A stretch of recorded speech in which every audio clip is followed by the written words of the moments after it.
Hey. Yeah, buddy. Hey, what's going on, everybody? Paul and Mario here from #Sports. So today is the big day. We're getting to give away our autographed Thurman Thomas helmet, which we're just so, how often do you get to give away something so cool like this, right? So we get to give this away. We'll do that in just a few moments, which I'm very excited about. And today is post game, right? So we're here at Dave & Adams, in case you can't tell. So Dave & Adams out here over in Williamsville, over by the Eastern Hills Mall. Amazing place. They've been a phenomenal partner, so we're thrilled to partner with them. And again, we're going to get to this helmet giveaway in just a few moments. Bills close it out today, right? Yep. Close out the season, close out Kyle Williams' career with a reception of all things. That football looks so little in his hands. Oh my God, it looks like a Nerf so ball. tiny. It was the funniest thing. But it was, and we talked about it when we saw the game. He catches the reception. Yeah. True Kyle Williams form, hands it right to the ref. Here you go, thanks. Zay Jones right away runs right over. No, we need this one. This one's coming with us. Yeah. He's bringing this one home. Yeah. And it was great to see, right? So, I think it's, I think today is a great testament for effort level, right? This team felt alive today. From the first series all the way through, the team really felt alive, and it was great to see, right? Because this was an effort level that I think we've struggled a little bit to see when they were in the middle of the season. So it was great to see that effort level, and a game looked like it was going to get out of hand really early. And then we saw what we've seen so often. Once the Bills got outside of their script, it just didn't go anywhere. Yeah. That initial script, that first 10, 15 plays, after that, it just didn't go anywhere. Believers Talk mentioned they had to hold back tears today. I believe it. Yeah, absolutely. Yeah, absolutely. You gotta hold back tears. It was pretty funny though, because it was. Do you think the season would have been different if Kyle announced this at the beginning of the year? Oh, that's an interesting question. Because you think about the I remember I think it was mid-season, the Ray Lewis farewell tour, and then Baltimore really started playing. Guys, when they rally around a guy, especially a player in Buffalo like Kyle Williams, you start to see the effort level. It was a different vibe to it. Yeah, it was just a different feel. It was a lot of guys were just selling out for different things for Kyle just to win his last game. Even though, I guess if you would have asked Kyle, he knows the seedings and everything. Yeah. So listen, if the Bills get a better draft pick if we lose today, I'm fine with that. Right. That's just the guy that he is. But they end up winning one for him, being just in a completely dominating fashion. Yeah. Catches a pass. They put him in on play action. I love it. Well, they gave a sneak awesome. early because he was in the goal line situation, and then everybody's looking at it going, okay, they're going to give Kyle the ball here to score another touchdown, which every Bills fan would absolutely have loved, right? Yeah, but if there was ever a game for a player to go out on, I don't know if it could be a much higher note for a game that truthfully didn't mean anything to the organization besides draft pick. No. So this was really a great way for Kyle to end his career. He got to end it at home. His family was there. He got to do it in front of his fans. He caught a pass. Kyle had a busy day today. Which is weird because that's not him. Yeah, that's not his style. You know what I mean? He was never flashy. He was the grinder. He exemplified, the Buffalo very much fan base and everything like that. Yeah, very much. It's not going to be the same next year watching, but I mean, he leaves his son here. Yeah, Harrison Phillips to carry that torch. He sure does. John Roberts, can we get a clap for the running backs who showed up today in a big way, and our defense? Yeah, even without Trey White leaving at halftime. Yeah, so that was a tough one. But again, we talked about it on previous episodes, the difference between scheme and talent, right? And this team understands their talent level. They get it. They get the talent level. It's good to see, and it's important to see. So, if you're joining us through the live chat, it's having to freeze on our screen. Yeah, hey, if this is what you guys are getting, that's wonderful what photos. you're getting. Kiko, it's frozen. Now that we're frozen, let's talk about Kiko. Very dirty. As they highlighted during the game, this is his third time that he's had an issue with hitting quarterbacks. The football version of the Ken doll. You can't get a jersey that fits him. I know, right? If this was only an isolated incident, you could say he's frustrated that Allen's running all over the place on him. However, if you think about it, this is the type of player that he is. He needs to stop. You know, what I mean, they need to levy either more fines on him or suspend him for some games next year, because this is ridiculous. I do want to point out Matt Mallory comes in. Allen had 3 TDs. No, he didn't. Allen had 4 TDs today because he threw one. He threw one to Rashad Jones. Oh, 6 TDs? Yeah. Well, yeah. 5 of them to his own team. Yeah. For his own team. That's right. Hey, man, whatever gets the ball in the end zone, just hopefully it's for the Bills. Mission number 1, Joe Smith mentions. Mission number 1, build the O-line. Build O-line, build the O-line. Oh, God, yeah. I mean, I cannot stress that enough. The O-line is tough. Mac Daddy Spoons, newest tight end next year, Weil Killiams. I think there's a lot of people that would do anything they could to get Kyle Williams back for another season. There's really no doubt about it. James Parson, Kiko tried to kill Allen. Joe Smith, screw Kiko. I'm so glad he's gone, man. I'm so glad we won Kiko's that deal. Gone. Yeah, we definitely won that deal. I mean, he's not even on the team that he got traded to first. John Martin, my Bills tattoo is rattling. John Roberts, can we get a clap for the running backs? We already said that. Next season's going to be incredible if Josh Allen keeps playing like he did today, and that was stencil kisser. One thing you got to watch out for with Allen, he really struggles against reading that zone coverage, right? We saw it again today with that pick 6 with Rashad Jones. He threw it right into the teeth, so that was really tough because, you know, you expect him to be able to mitigate that week 16 of the season, right? And he threw it right into literally between 3 guys, 3 defenders. So really tough to see. It's something that, I mean, you look at the conference that he came from, right? And you're not playing a lot of zone in the conference that he came from, right? No. So zone is sort of a new thing for an NFL quarterback sometimes in the rookie season. And you have to kind of look at the conference that they're coming from. Again, the conference that he came from, they primarily played man. So I get that he struggles a little bit against zone, but today was really tough. Really, really tough against that. Let's see here. Kiko is straight sanitation. John Martin coming in hot. Loved it. Yeah, John Patrick, Edmonds showing up. Yeah, Edmonds showed up big time today. It was great to see Edmonds actually step in and get dirty, right? And make, I mean, he made an impact on the interior and on the exterior. They did move him around a little bit, and you saw Edmonds just straight manhandle and jump over Kenyon Drake. But that's a matchup he has to win. Like, you have to win that if you're Tremaine Edmonds. You cannot get stood up by Kenyon Drake. I love the fact that he had zero hesitation on that, coming off the edge, which it's something he was very used to at Virginia Tech, coming off the edge, absolutely trying to kill somebody. And what are you laughing at? You guys are great. Hold on, there's a couple comments we have to get to. We have to get to it right away. Let's see here. John Roberts, Mills did the right thing. Nobody gets free shots on any team. I would expect anyone on any team to do the same if it was their QB.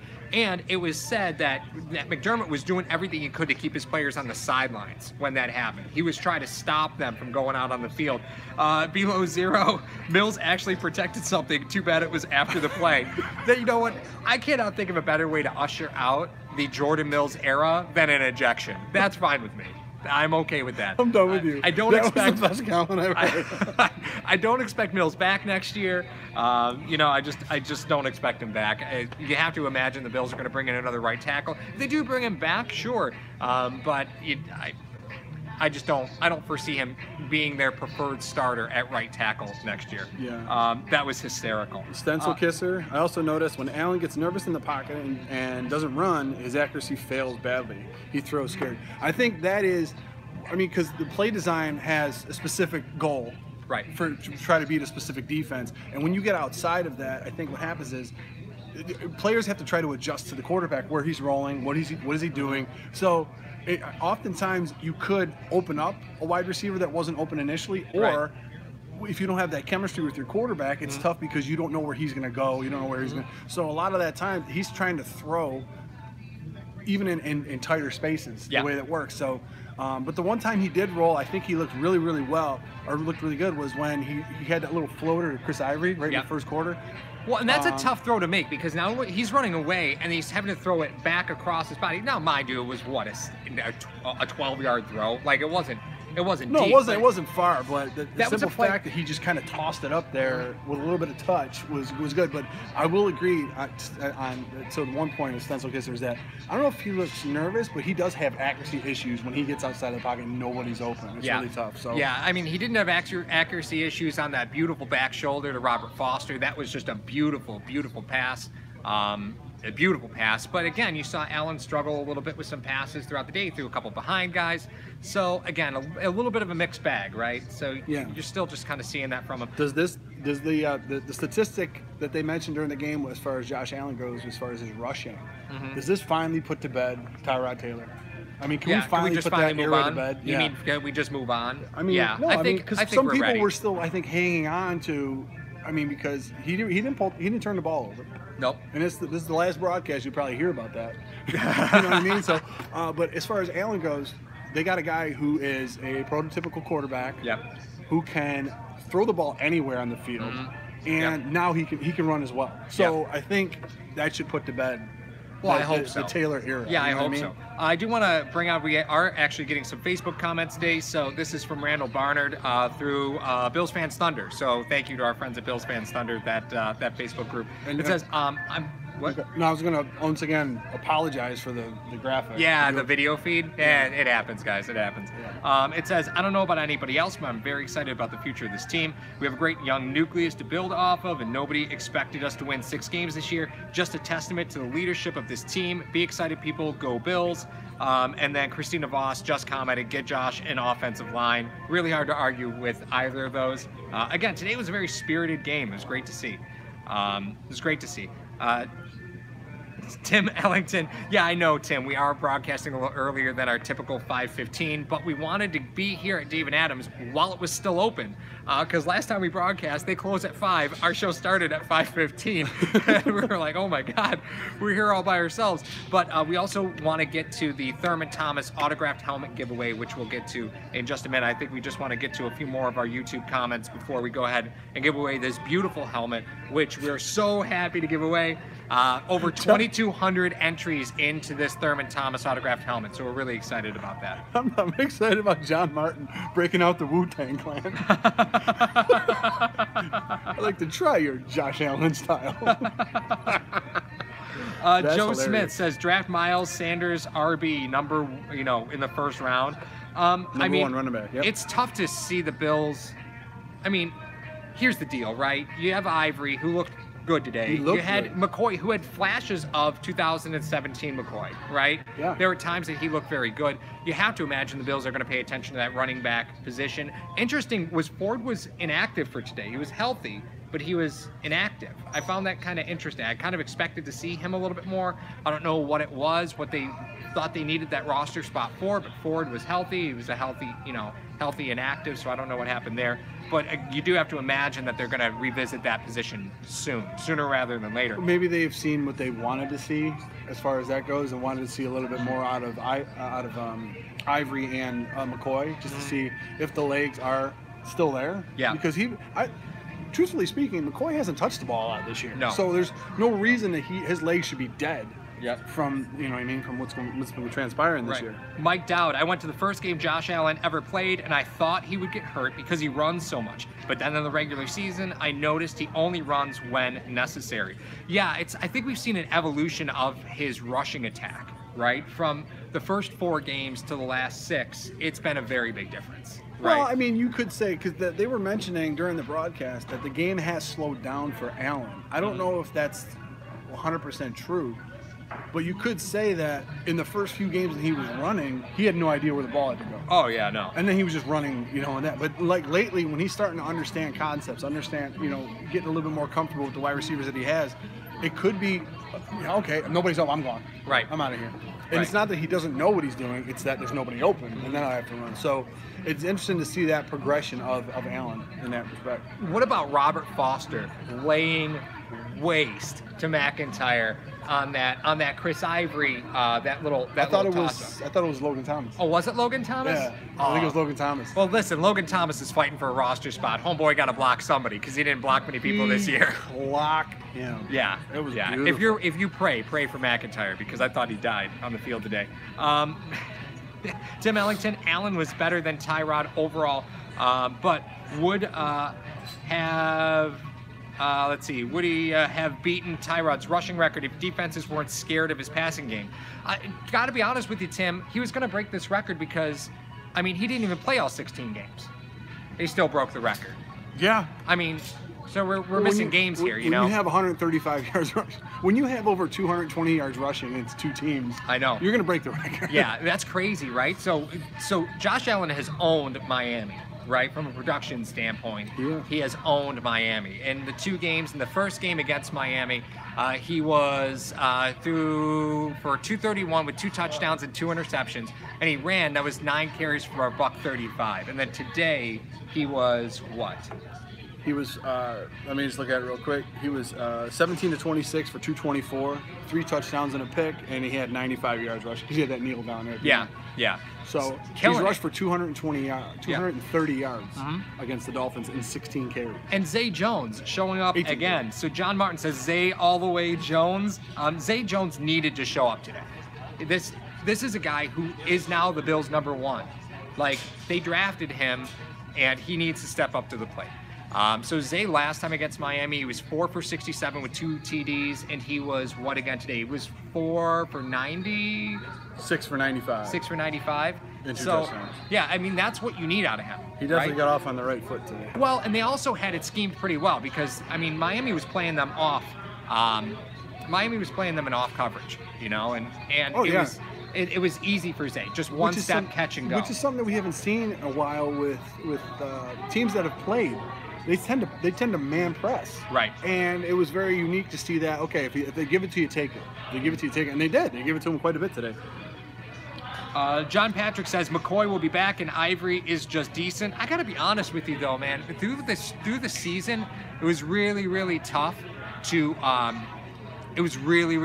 say that McCoy was more effective than Ivory because it just wasn't. The Ivory just looked better in the offense. It's just the way that the offense is set up and the line still trying to find their way. A multiple cut back is not what you need. You need someone that completely, because you don't know if the linemen are going to hold their blocks long enough for McCoy to dance around. That's usually a more experienced line will have that happen. But with Ivory's one cut, let me just hit the hole, and you get 3 yards in a cloud of dust. That's pretty much that's what you need in this offense. Zelgus9, Josh Allen reminds me of Brett Favre, just exciting to watch. No play is dead, right? And that was the thing with Favre, was no play was ever dead. Like, Allen ran himself into some trouble today. Like, let's not say that he didn't. He ran into some bad situations. Country boy with a cannon that's not afraid to run. Well, I mean, Brett Favre also didn't know what the difference between nickel and dime coverage was until like he was 5 years into the league. Yeah, talking to Ty Detmer. Yeah, that's right.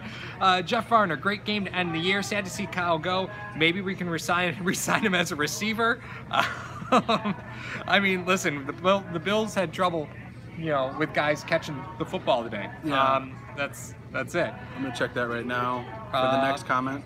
Yep.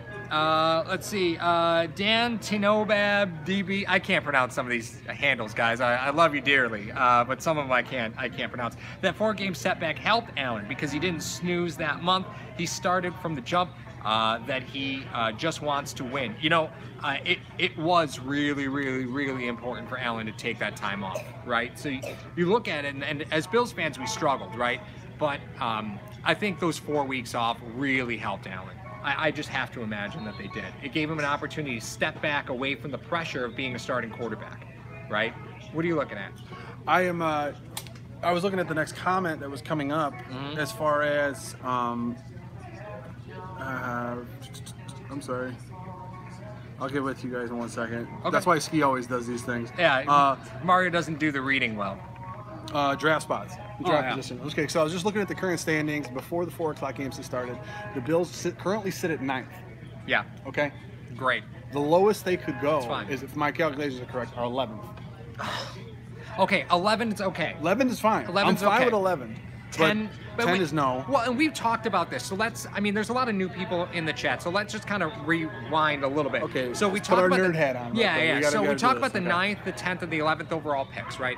So the big difference is the 5th-year option on those players, right? So when they're drafted, you get that 5th-round option, or the 5th-year option on those first-round players. But there's a monster salary difference between a player drafted at 10 and a player drafted at 11. Spots 1 through 10, the way that they figure that salary is exponentially higher than the way they figure 11 through 32 or 31 when the Patriots are allowed to have a first-round pick. Either way, the fact remains that the 11th overall pick, that salary is typically several $1 million less in the 5th year than it is for the player drafted 10th overall. So when we talk about, when we talk about, the 10th or the 11th pick, and we want the 11th pick, you may go, well, why would you guys want one pick lower? It's because it makes that 5th year more affordable. Is it really a big deal? I mean, well, just as an example, if you want to talk about numbers wise, if Shaq Lawson had been, because he's coming up, you got to exercise the 5th year on him. Yep. I think he was drafted 19th, if I'm not mistaken. Because he was drafted 19th, it's almost a $6 million difference, the 5th year option, if he was drafted in the top 10. Yep. So the top 10 pick, if you're a top 10 pick, you get the average of the top 10 players at your position. If you're drafted 11 through 32, you average out player 3 through 25 at your position. So that's why the drop-off is so huge. That's why the 11th pick is very coveted. And that's why a lot of teams, you see them try to trade back into the first round, is because they want to have the 5th year option at a low cost. Right. So that's why Paul has referred to the 10th pick in the draft being one of the least amount, because you're paying the highest amount on your 5th year option for... Totally true. For the 10th best player. So that's why it's really tough. Which was where Patrick Mahomes was selected. Right. So that, in Mahomes' case, the way it's looking is they're not going to have to exercise the 5th year. They'll just extend him, and then they'll do a bunch of different things. You know what I mean? So as far as that goes, that's why, from a mathematical financial standpoint, that's why we're talking about it. So the Bills currently stand at 9. They could stay at 9, or they can go to 11. Which I hope they can go to 11. It's, you know what, I'm couple okay. Teams got to win. Couple teams got to win. Denver's got to win. Between 9 and 11, okay, sure. That's Rudy, Zay naked and covered in his own blood, Jones. Yeah, this offseason's going to be interesting, right?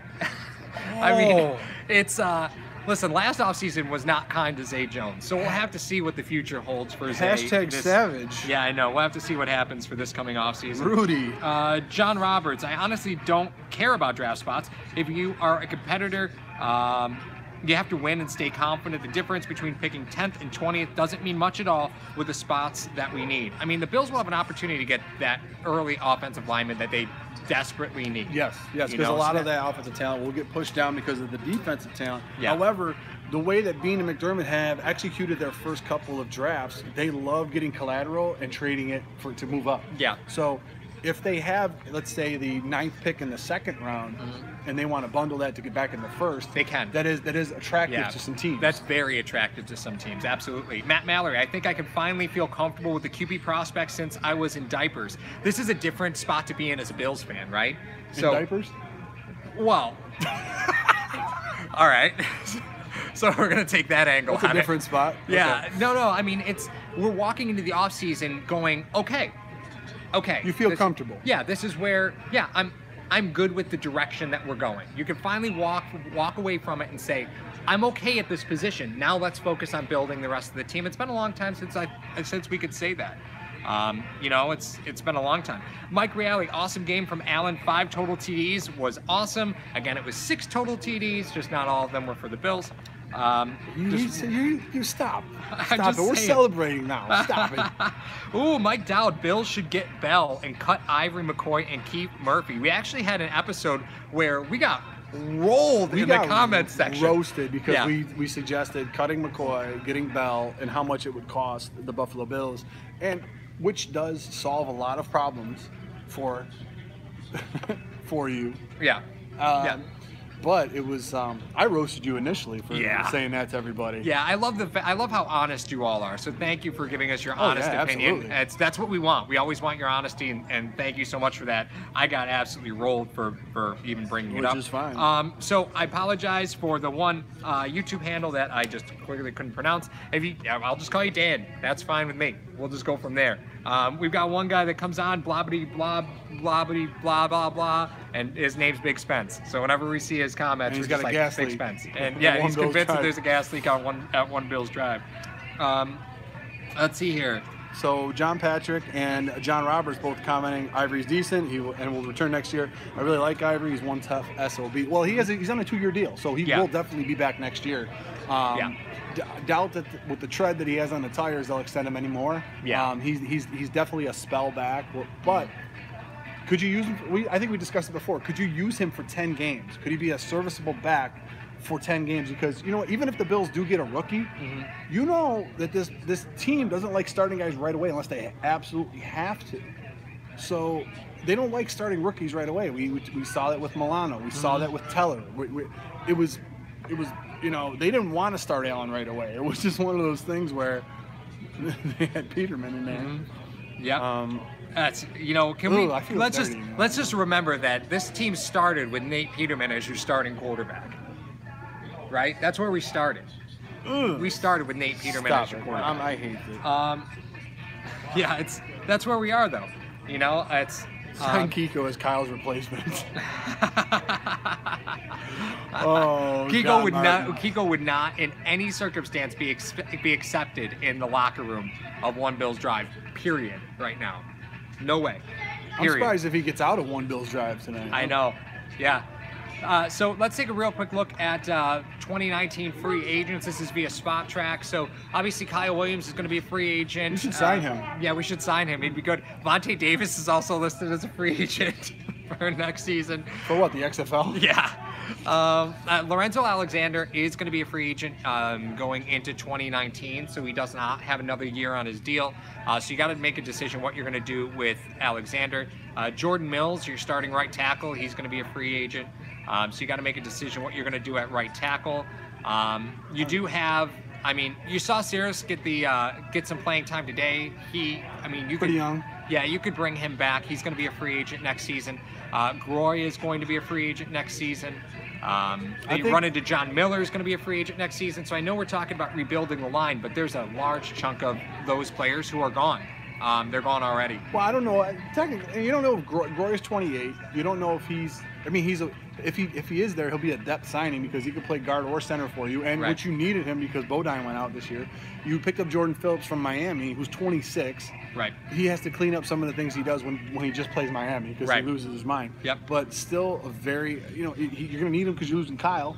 And he's a depth guy. You love rotating those guys in. You got Harrison Phillips. You got Starr. They were actually putting Lawson inside sometimes today on passing downs, which I loved. I loved what Frazier was doing with the defense, whether it was Frazier or McDermott making those calls. But I loved how the rotation was going on. Lorenzo, powerful Zoe. Did they re-sign him to like a 2-year deal and just as a guy to spell the defensive ends or outside linebackers? That might be something that they do. It's definitely a possibility. With losing Kyle as your leader over there, you think it seems like a must they have to sign Alexander for another year? Yeah, it's most certainly a possibility. He's a very strong clubhouse guy, so it's very, very possible. Chuck Woodward, dude, the energy at the stadium was crazy. Oh my God, I'm sure this had to be a phenomenal game to go to. It had to be phenomenal. Rudy comments, Gruden has Manuel, McCarron, and Peterman. Which former Bills QB will the Raiders sign next? I think, didn't Lossman play a couple of games for the Raiders? Lossman was there before. He was there already. Yeah, so Lossman was already there and gone. Again, if you're ever feeling bad about yourself, just remember, if you're A.J. McCarron, you've been replaced by Nate Peterman twice. We had this before, but I told you. But Peterman signed to the practice squad, so it's not really being replaced. But but you know what? Catherine Webb, dude. All right. Catherine Webb. We could walk away. I'm not that worried one. about it. He's got Bama Boy tattooed on his chest. I think he's got bigger problems than Nathan Peterman. Yeah. Yeah. Let's see. The good point was brought up. what about bringing? It was Jeff Farner. Kyle Williams would be an amazing D-line coach or even a consultant. Kyle's very much a family man. Like when we go to training camp, that's one thing that I will tell you. He's very much about his family. So I don't know if he's going to walk away completely. Right? He'll probably be there for training camp, and he'll probably be there as a consultant, right? Which I would imagine he would be. But outside of that, I'm not sure what his commitment would be. As a former, I mean, I'll talk about it at the college level because that's the extent that I know, that I personally know of. After I was done playing as a college football player, I was then a college coach. Can I just tell you the amount of time that you have to dedicate as far as being a coach versus being a player is almost like 5 times more. So I will say this: if he's retiring because he's done playing and he wants to spend more time with his family, if he ends up coaching, he's gonna just exhaust all that time.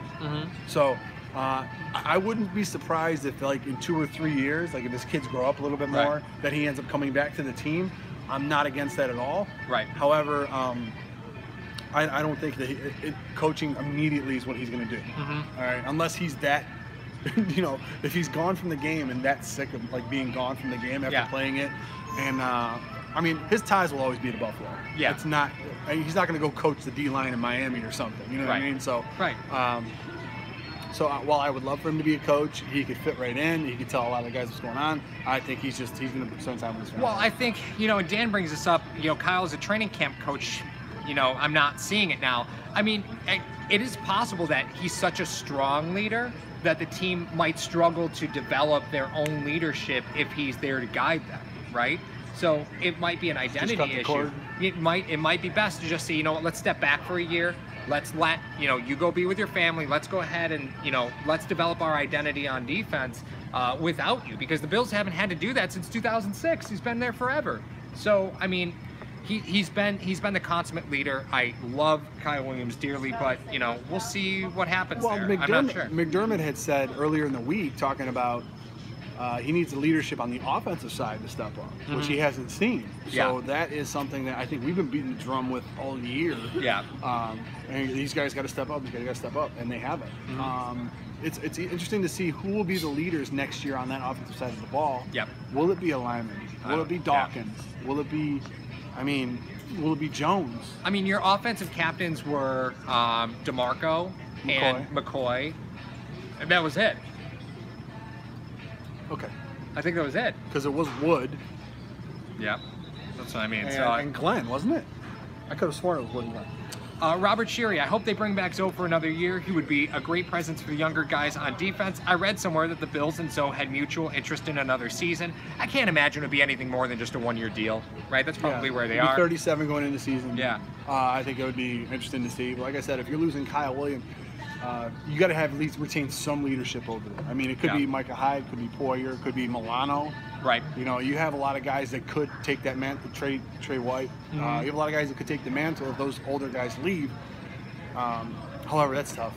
You got Starr. I mean, just came over. You have a lot of veterans over there that can take over, but yeah, I could see them taking over another year. Yeah, we, to talk about Kyle for just another moment, Kyle survived some of the worst head coaching, Geron. That comment from Dan. Yeah, it's a testament when you can have a player that lasts through so many regimes as to the character of that player and the talent level. Because we talked about Leotis McKelvin. McKelvin was here forever through constant coaching changes. And Kyle, it had to be 3 or 4. I think it was 3 or 4 coaches. And it took, he was just always here. And Kyle Williams was much the same. It didn't matter who the coaching changes were. You knew that Kyle wasn't going anywhere. Brian Teed asked us as well what our posting schedule is going to be like during the off season. And then Jeff Varner very astutely put it, I bet if we post topics and questions, these guys will have plenty of content through the summer.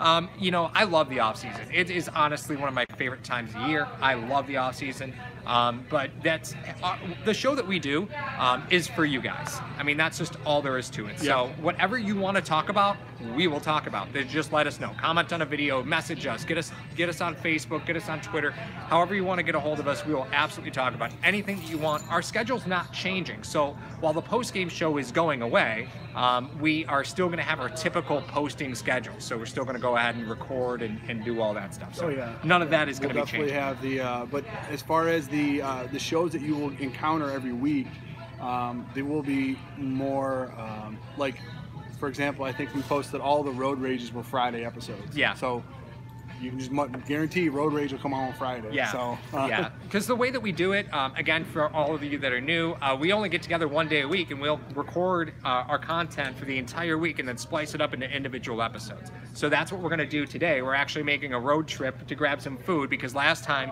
we were at Dave and Adam's and then we recorded afterwards. We went to McDonald's and all of you lost your minds. We got torched. We should have. It was inconsiderate. We're in Buffalo. Yes. A lot of out-of-towners watch us. It was not thinking considerate. About getting a quick bite to eat. That's all we were thinking of. Yeah. And we do apologize for that. Yeah, that was a mistake. Yeah, it was a mistake.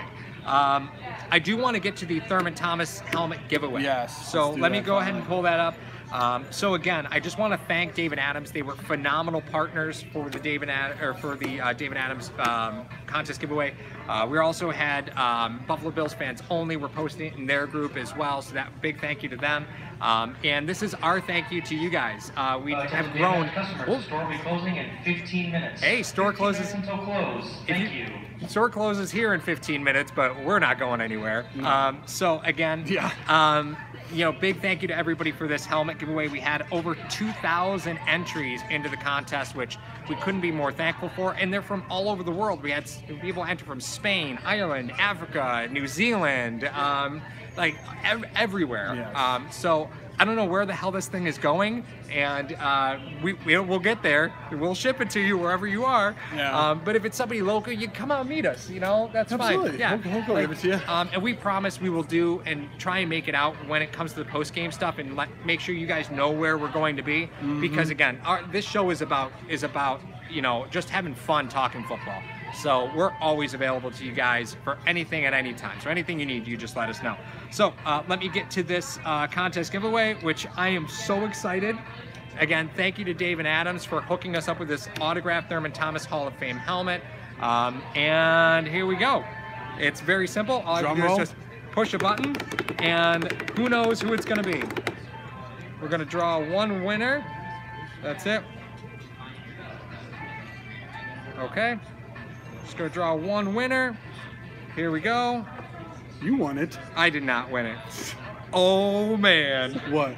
So this was won by Francesco Sotavia in Italy. What? We have to ship this thing to Italy. No, I'm not. We have to. Yes, we do. We do.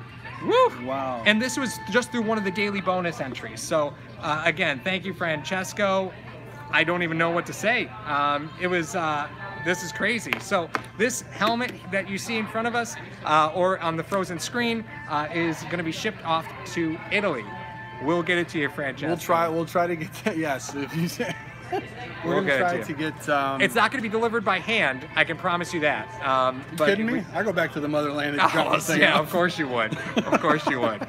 So congrats to Francesco. Phenomenal. Thank you. That was awesome, and thank you all to entered. We are going to be having more of these. Best you believe. We're going to be having some more of these contests that you can enter. Give us your feedback on that. I mean, did you like the setup of the contest? Did you like how you were able to enter and do all that stuff? So we thought, I mean, for me, it's easy just to go to one click and then go to something. Right. And that's what it was. That's where you put everything that you can register, how many times you wanted to throughout the contest, and that's very, very cool. Send us some wine in return. I know, right? No kidding. But it was interesting before we went to that. If you guys are the GM, what position would you go after with the first From pick? Robert Shearer. I was just going to mention that. Yeah. Oh, wait, Robert Shearer. Sounds like an episode. I know. I don't know. It sounds like I think, you know what? I think we can. It does sound like an episode. Give but a teaser, though? I do think the Bills are in a very interesting position because, again, you look at the way that draft plays out, and the Bills don't have to keep any pick that they have, right? So if you're looking at it, and the Bills did this with Trey White. Trey White was the 4th corner off the board. If you're looking at it, right, and Dable's got intimate knowledge of a specific offensive tackle at Alabama, and if the pro personnel department and the scouting department are really about him, and Dable goes, okay, let me tell you something that you don't know, right? Let me tell you about this tape, and let me tell you what's really going on behind this tape. That could mean a lot, right? So just because the best tackle on the board is from Alabama doesn't mean that the Bills are going to be connected to him in any way. So I think the way the draft will play out is going to impact whether the Bills even keep that pick. Do I think they go offensive tackle? I do. I think you can get wide receiver talent in this draft in the end of the first, start of the second, and the Bills are going to be well positioned for that in the second round. But yeah, I think they go tackle early. I think they have to. In my opinion, I think that's the biggest need for them. They just need help on that offensive line. What's the first thing that you do once you make an investment into something is that you get insurance for it. Okay, your investment trading up to get Josh Allen. Now the insurance for that is to draft, I mean, I would say a left tackle to shove Dawkins, because it solves 2 problems. You drop left tackle, you shove Dawkins down the guard. You can move Teller to the other side. Yeah, that's true. That's true. And you know, it's an interesting problem the Bills have because you finally have a quarterback that you do feel relatively comfortable with, and now it's the line that's the problem. Right? Yeah, so before, usually you had a pretty good line that was built to run, not built to pass, though. Right. That's the thing we have to realize. So they may look for guys down in the Big 12. I keep telling you that. Those guys know how to play. When you have a team... Give these guys, give our fans some, you don't just say Big 12. What are some colleges that, if you're looking... Texas Tech. Yeah, I mean, if you're looking at it like a Texas draft A&M. right, okay. If you're talking about those teams that are down in the Big 12, I think Baylor. Is Baylor down there? Baylor might be down there. I'll have to check it out. But the thing is this, they throw 40, 50 times a game. So if you're sitting there 40, 50 times, they have to pass block. 40, 50 times, they have to try to get these edge speed rushes because then the teams down in the Big 12 have players, defensively speaking, that are set up to defend the pass. So they have guys that the edge rushers are just ridiculously fast, and they try to get around the end. So you have tackles down there that are fast and quick, and they're able to, you're going to lose a little bit on the run blocking. Right. But if you want to be a team that throws 30 times a game with Josh Allen, that's fine. That's fine. Well, I think you have to determine what kind of identity you want this offense to have, right?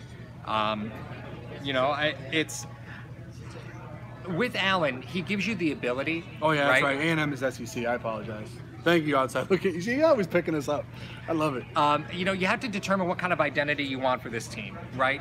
So you brought in Brian Dable, who historically has run the ball often, right? That's been the deal with Dable, is they often ran the ball in his offenses. Period. The end. And now you have a line that I don't know what they do well, to be honest with you.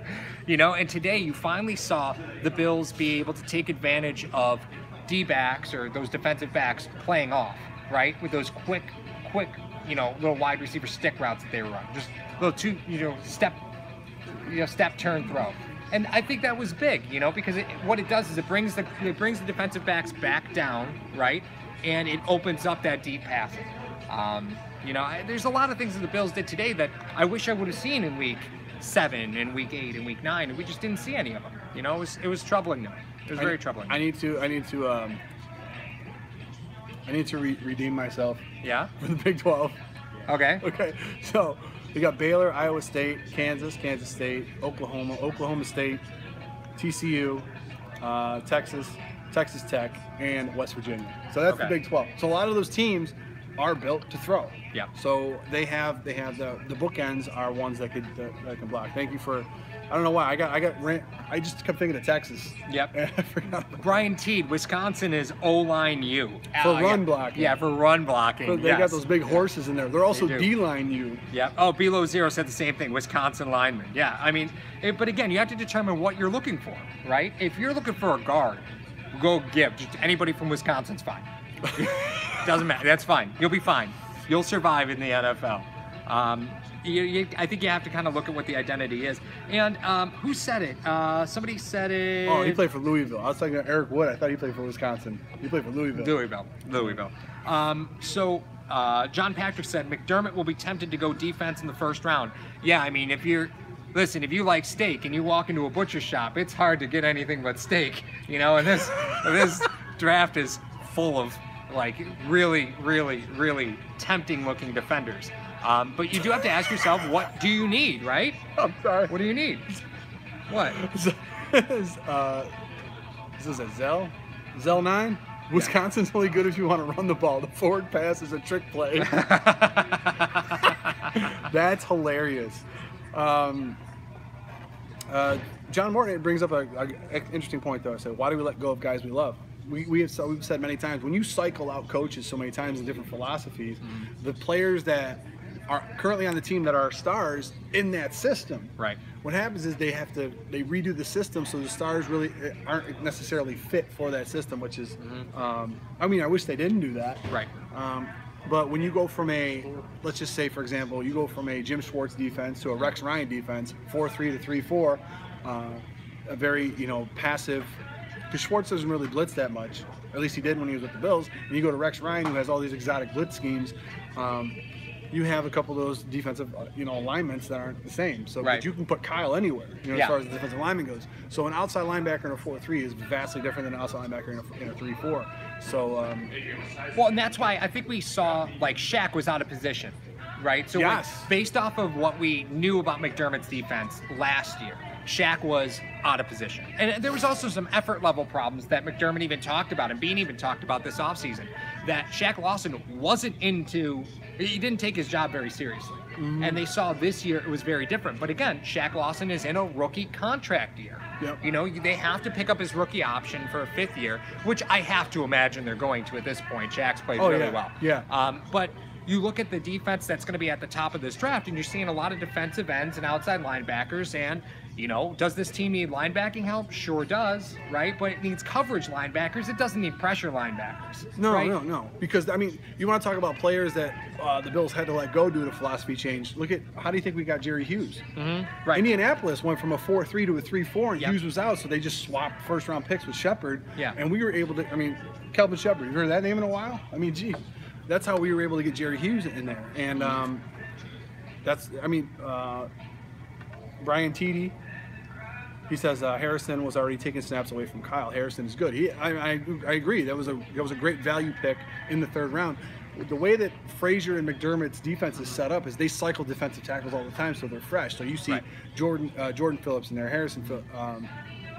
You see Kyle in there. You see Star Latula there. You see a lot of guys starting to cycle in there. Shaq was even playing defensive tackle today. So in order to keep all those guys fresh, no defensive tackle plays 90% of the downs anymore. No, not anymore. No, the last guy to do it, I think, you guys can check my stats on this. I think Haloti Nada, when they were in Baltimore, played like 70, and that was the most that I was. Well, and he was a true nose. Yeah, you want to talk about a tough job, dude. You go and get the hell beat out of you playing nose tackle for 70% of snaps. You get doubled every play. Yeah, it's just awful to be a nose tackle in the NFL, man. It is just awful. Wallace was a nice pickup by John Patrick. Yeah, and again, we talked about customers. The store is closing in 5 minutes. 5 minutes until close. Again, we're not. Oh no! I know, 5 minutes. Oh no! Pack your stuff up. Thank you. Yeah, we're not going anywhere, guys. So again, David Adams is closing up, but we're still here with you. Wallace was a nice pickup, but it's the difference between having an identity on defense and not having one on offense, right? That's what it is. You can slide guys in if your scheme is really good. If your scheme is really, really, really good, you could slide your guys in. You can find replacement level players, and that's what we saw today with Trey White. Trey White went out, and Miami still couldn't attack that secondary. Yep. And you saw Bush down in the box today. Bush was integral in the defense in the defensive scheme today. Bush was a huge player today. I think because of the scheme and the system that they have already designed on defense, you got a guy like Wallace who's on your practice squad. He comes in. That's development. That's what you talk about, developing players. That's what that means. You have Milano go out. So what do you do for the first couple of games? You have Hyde and Poyer drop down, and you play Bush behind them. Well, a couple of passes kind of, Bush is a great run stopper, but sometimes he lacks in the pass game. So what do? You drop him down. So you're just playing Zoe and Edmonds as your linebackers, and you drop a safety down because of the system that you have. You're rotating guys in. You got Murphy going out. You bring Murphy in, but you don't have Shaq Lawson go out. You have Shaq Lawson drop the tackle, right? And you bring in Harrison Phillips to give those other guys a rest in case they do get the first down. So then you bring back Starr and Kyle for the first down in case it's a run. Right. You know, it's just you constantly cycle guys as far as that goes. But you make an interesting point. What is the identity of this offense? Yeah. Is the offense is going to be a power run team? Is it going to be a throw 40 times a game? Is it going to be something that like you throw gadget plays in there all the time? How is this offense going to run? Well, who's the plug and play guys? Because there isn't. Robert Foster was your most dynamic wide receiver because he played in this offense last year. So gotcha. So I want to point out, Big Spence, how did Mills get ejected after Kiko spin kicked Allen in the face? I didn't have audio. If you ever do need audio for the game, so let's say you're streaming the game through Reddit or whatever, and there's no audio, what you could do is you could always pull up Believers Talk, who live streams the game. Now, it's not the video of the game, but it gives you all the commentary, tells you everything that's going on. So if you're ever stuck... Speak of the devil. I know, he's right there. He's right there. He's telling us that our asses are going to get locked in here. I'm okay with that. I love this story. So that's fine with me. Well, the pitcher got locked already. Yeah, that's fine. You want to lock me in here, that's fine. But again, if you ever are stuck and you have the video and you're just missing that audio, go over to his channel. He's always live streaming the games. So you can always grab the content from his play-by-play from there. Yeah, I mean, Mills, again, I think Mills was just a product of, you know, he just got grabbed. You know what I mean? Like, I think he got pulled into that one. I think the refs looked at it and said, listen, we got to kick out 2 guys, 1 from each side, and Kiko. We got to try, you know, blood for blood at this point. Well, we don't know what was said. Yeah. We don't know if, like, their yo mama comments were coming out as far as that goes. Because that usually gets people thrown out. John, I need you to calm down with the caps, buddy. Are you okay? I think Harrison Phillips would be a nice replacement for Kyle. I think he's just worrying a little too much, Johnny. Yeah, you know. That reminds me. Somebody said, doesn't Kelvin Shepherd have a Super Bowl ring? I don't think Kelvin Shepherd has a Super Bowl ring because Indy didn't win it in 13. Miami, no. The Giants in 16 and 17. No. So Kelvin Shepherd doesn't have a Super Bowl. You guys been in the league 9 years and he's played for 4 teams. Yeah, I know. Who's he? Ryan Fitzpatrick. It's kind of sad when you have the ring conversation. You could start it with, well, Antoine Smith has 2 Super Bowl rings. You're like, just dirty. Just feel dirty. That does feel a little no bueno-ish. Outside looking in, to be honest, I hate moral victories at the end of the season. I get it, you know, but you do look at it and say, was there progress today from the players that you needed to see progress from? And I think, you know, today is a good way to end the season in that respect, right? There was, I believe, enough progress to look into next season and feel a little bit better about where you are. Now, that doesn't mean there aren't holes in this team, because there are massive holes on this team coming. Massive. What are you laughing about now? John Martin. Your mama's a Bills fan. Tyrod has a ring. Yeah, he does. He does, with the Ravens. Tyrod's got a ring. Oh, stop it. He does. He worked real hard for that ring, too. I'm done. You can't be done. You can't quit. We're not done yet. Let's see. see. You can't keep leaving. Yeah, we can't. No, we can't. Let's see here. Oh, man, very funny. Very funny. So, I mean, I think the realistic thing here is that a lot of Bills fans will see this game, Josh Allen having 3 passing touchdowns, having 2 rushing touchdowns, and think that the store is now closed. The store is now closed. Please make your way to the registers or to the exit. Thank you. Shut up. I think that'll be like, I don't know if that's a realistic expectation of this kid moving forward. I mean, would you? That's fair. I mean, going on the progression that Allen's been on, would a 20 touchdown, 8 rushing touchdowns seem realistic for him in 2019? I think it's a realistic benchmark to set for the kid. You get one touchdown, maybe 1 or 2 touchdowns every game out of him. Yeah. I mean, I get it, right? Because he's not your prototypical passing quarterback. So you do have to look at. He does when he stands in that pocket and knows where to go with it. Yeah, it's scary how fast the ball gets up. He threw that one pass. I think it was to Zay Jones. I think Berline commented on on the during the game about it. I don't think the ball left 6 feet over the ground when he released it. I think it stayed and went like 25 yards on a laser.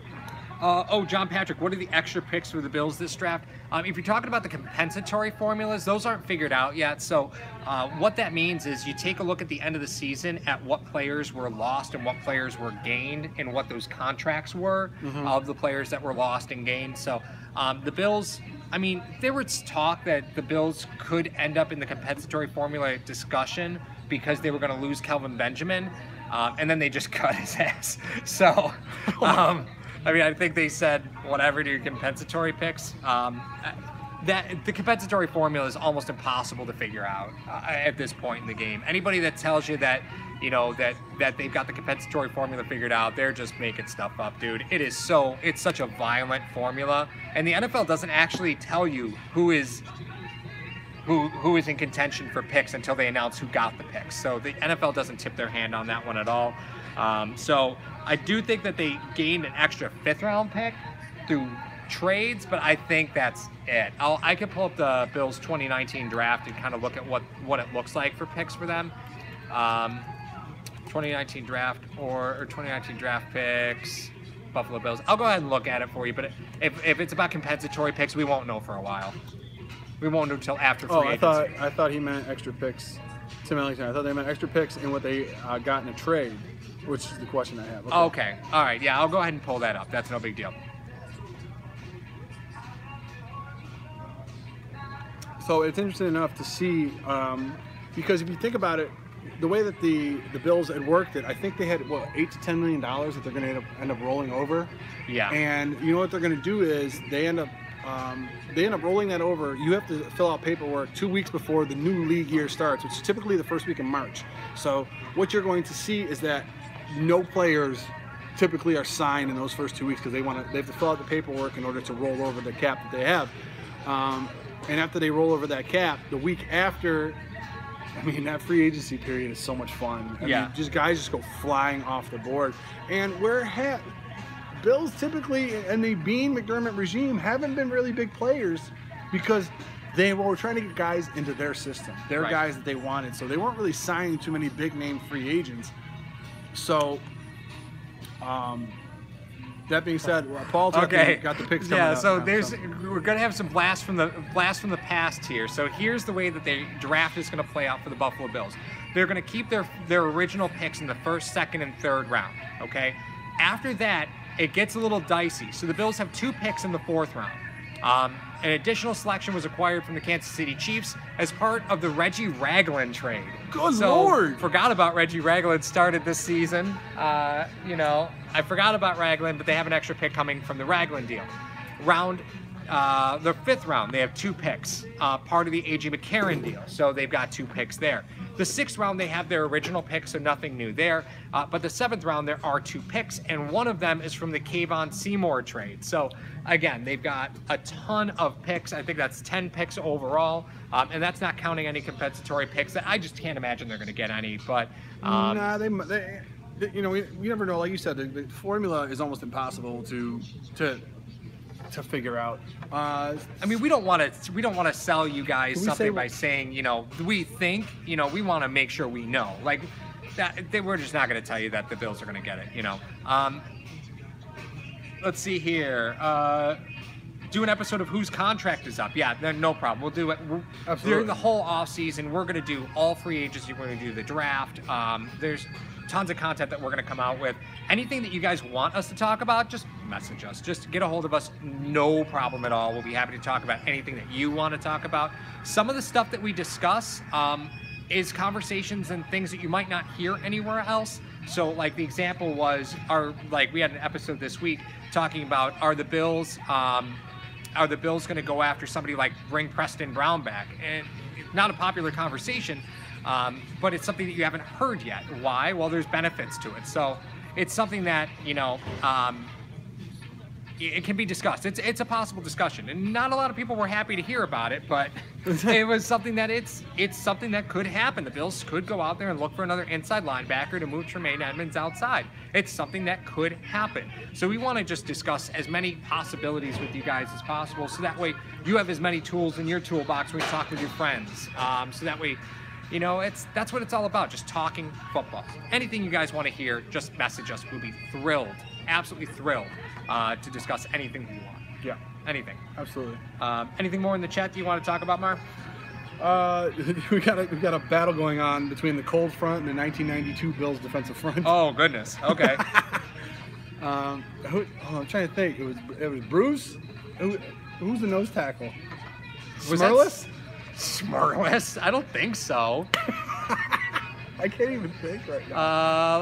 Let's look that up. Well, you keep, every time I talk about defensive linemen, you bring up Bryce Paup. Like, I loved Bryce Paup. Bryce Paup was the man. There are still Bryce Paup faded jerseys hanging around Buffalo. There are, absolutely. As well as there should be. I draft Colossus. Didn't we nickname Josh Allen Cable for this year? Yeah, because he got that bionic arm. We were talking about superhero guys. Let's see here. Spielman Paupier. Yeah, let's see. Linebacking group, that was, oh my God. That was Shane Conlon, that was Cornelius Bennett. Like, that was a long time ago. God. That was a long time ago. Guys, I gotta be honest with you, anything more than like 15, 20 years, I get like really hedgy on whether it's like relevant in today's NFL. Just to give you an example, he doesn't think that the 1980 U.S. Olympic hockey team is relevant. No, so not relevant for anything. Movie Miracle, no. He's never seen it. No, I have no interest. He refuses to watch it. I'm gonna tie him down one day and make him watch it. Tape his eyelids open. Yeah, no interest in watching that. Has no bearing on today's sports world. Okay. Yeah, so the defensive linemen, Mike Lodish, Phil Hansen, Bruce Smith, Gary Baldinger. So Smith Jeff and Hansen and the nose tackle was Lodish. Oh my God. Yeah. So we wanted to thank all of you for your comments on all of the videos this past week. We had a bunch of, I didn't know we had that many videos this week, but from a personal standpoint, I can't thank you guys enough for all the comments that go on and the comments that go back and forth. And how invested you guys are in hearing all this Bills news. I was just talking to Paul a little bit earlier today, and I was like, listen, we had some people disagree with what our stance was on the inside linebacker, and he goes, yeah. I go, and we both looked at each other and said, we love that. We love that you guys will throw that stuff back at us and say, no, we don't need another inside linebacker. Edmunds is going to be good. He's young and all this other stuff.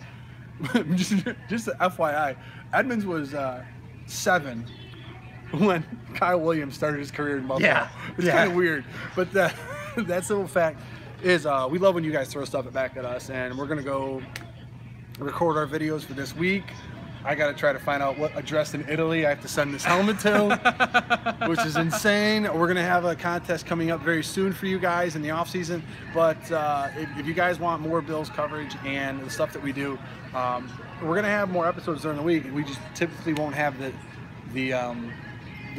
post game that we do, but we will have more episodes for you as the week progresses.